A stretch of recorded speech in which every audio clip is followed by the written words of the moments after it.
So I just got my trains from my mailbox, and I bought this nice GP7. It's a little dusty, but other than that it's in pretty good shape. Now it's a non-runner, so what we're going to do, I'm going to put this on the track, see if it runs. It looks to be in pretty decent shape. Everything seems to be there except for the gas tank. Luckily I've got a gas tank for it, so that won't be too much of a problem. So let's see if it runs, and then we'll take it from there. So I got another unit behind it, so you can see that there is power on the track.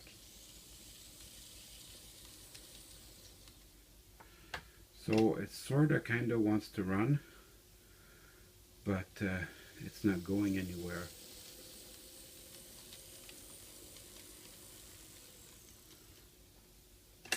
So I'm going to get to work on the diagnostics for this.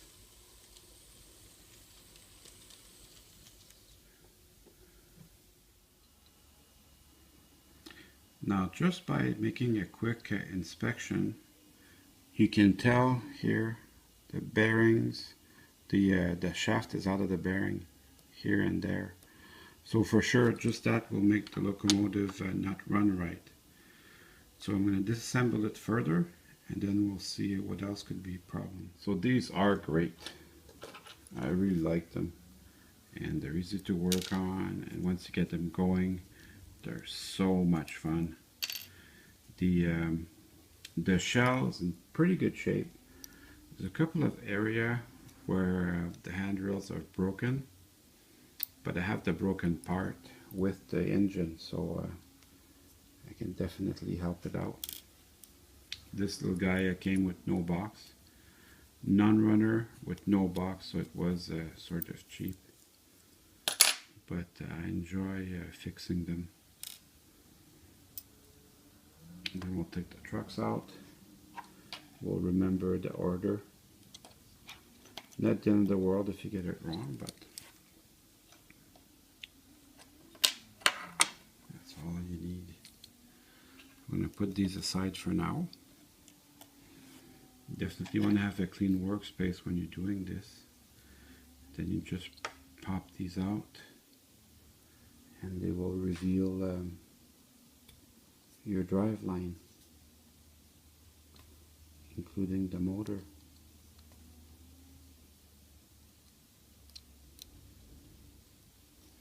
So go gently with these. You're gonna need them for when you get the locomotive back together. There we go. Okay, so everything's there. Could have been a lot worse. I'm going to put some power to the motor, then we'll be able to determine what kind of shape my motor is in. When I work on my workbench, I always have a set of test leads like this, because, well, see, the motor's in good shape, so that's great news.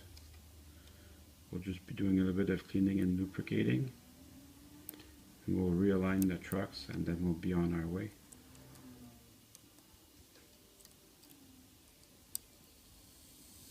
Oh yeah, that's what I like. There's going to be days where sometimes you don't really need this step, but this one is a little bit dirtier than usual. I'll put a drop of oil in there, and the shaft's got a little bit of thrust or play. So I make the oil get in there using the plate. Then I'll run it for a little bit under my test leads, just to make sure the oil does get in there. There, that sure feels good. So this one's a little bit dirty, so I'm gonna run the frame under the tap to remove all this excess grease. I find I like to use a little bit lighter grease. My contact strip here, it's bent out of shapes. I'm going to take that off, straighten it off, and make sure it's clean. And then I'm going to take these out too. because I don't want to lose them in my sink. And I'll go ahead and clean the frame. Perhaps it's just psychological, but it does feel better when the frame is squeaky clean. The worm gears, the grease you put on is still malleable, so I won't have to probably remove it, but I'll just add a little bit of the less viscous Label 108, so that will make it run just a little bit with less resistance. So I'm going to do the other one too. So every step of the way I'll check it with my test leads to make sure that it's running smooth and it's not touching anything. I check both sides backwards and forward. So that sounds pretty good. So this little guy right here turns pretty freely, although I can see there's some dirt in there. But other than that, this one's been put together right. And then we'll compare it with this one, which is completely out of its box. So that one's really hard to turn. So I'm going to fix this one first. So everything seems to be in good order. I found that the trucks, the gearboxes, don't really need any lubrication. So I'm just going to run that under my tap and clean the wheels after that. So while I was cleaning it, I noticed that this part was cut. I happen to have a replacement part, so that won't be too much of a big drama. I suppose if I was hard up, I could glue it back together and then it would run okay. But since it's part of the running gear, I want it to be perfect. So I'll go ahead and use a replacement part. So also, I'll take my rag and I'll make sure my wheels are squeaky clean before I put them back together. That the grease was still malleable, so it probably was not the issue. But if your wheels are dirty, then definitely that makes sense that the locomotive doesn't run. So I'm going to repeat that for all other 8 wheels. Now as you put it back together, make sure your bearings are in the end cap. Very important. And then you can check it to make sure everything's where it should be. You should be feeling no resistance whatsoever. Now before I put everything back together, I want to work on my handrails a little bit. The handrails, they're not in bad shape.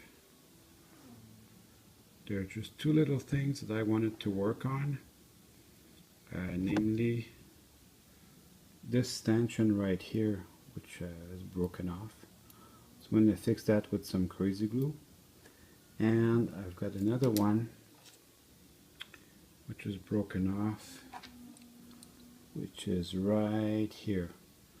So I'm going to clean the body under my tap with some soap and water, but I don't want to lose this handrail. So I got to work double hard here. I'm going to take it off, clean the whole thing, and then re-put it in its place and then glue it with the rest of the handrail. So this one, I'm going to use a different strategy. I'm going to remove the handrails from the shell and glue it there, and then I'll put that on later, put it back together when I put the shell back together. So I'm going to take the steps off right now. So this body shell is in actually pretty good shape, other than a couple of little things. It's on Rapido couplers now, which is okay, I can live with that. I have another GP7 just like it that has to be cleaned, and it has Rapidos as well, so the Rapidos can stay. So while my shell is drying, I'm going to put everything back together. This is the easy part.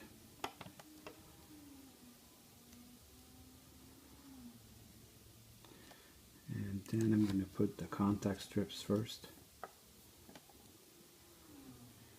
And then I'll put the trucks.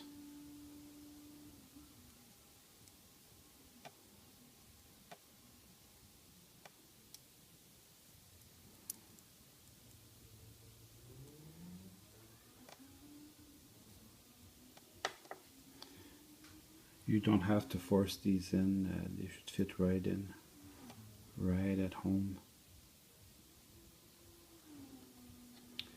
And then the back truck, and then the front truck.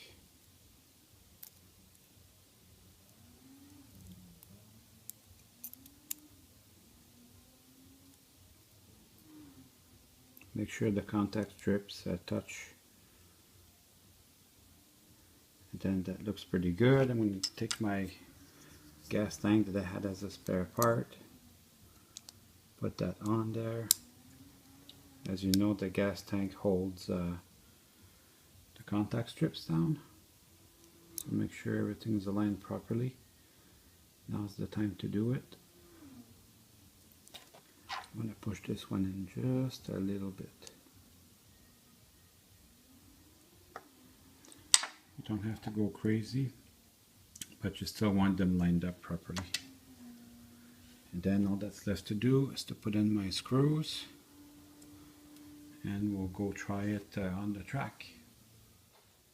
So let's see how it runs.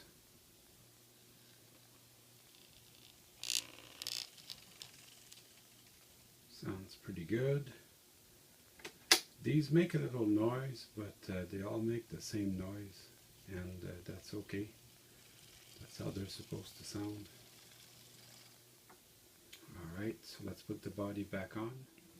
So also remember, the air tanks on the GP7, they go in the back.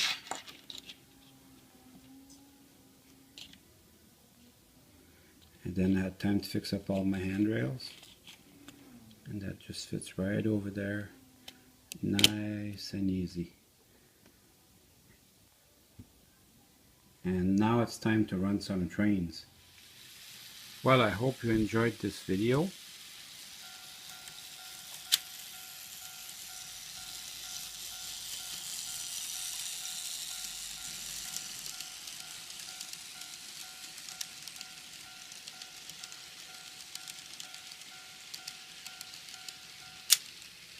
See you soon.